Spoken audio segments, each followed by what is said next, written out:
તમને બધાને તો ખબર જ છે કે મિત્રો આપણા લગ્ન થઈ ગયા છે, એટલે લગ્ન પછીનો મારો આ પહેલો બ્લોગ છે.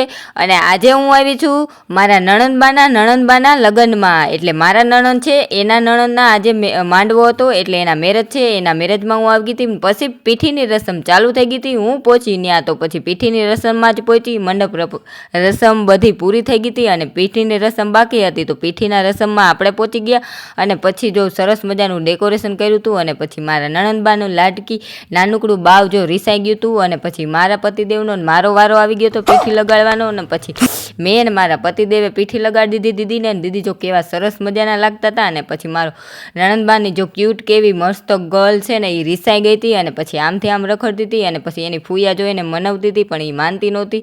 અને પછી મારા નણંદબાઈ એને મનાવતા. અને પછી અમે તમે કોઈ મહેંદી કરી નહીં જોઈ ન હોય. અને પછી કમેન્ટમાં પાછા કહેજો કે એની મહેંદીનો સારો કલર છે. અને પછી જો અમારે નાનકડી ઢીંગલીઓએ સરસ મજાનો ડાન્સ કર્યો હતો. ને પછી તો આપણે તો વાહે ઊભા રહી ગયા હતા. ને આપણે કાંઈ આવડે નહીં પણ આપણે તોય બાકાજી કીધું બોલાવી જ દેવાની હો બધાય ભેરું.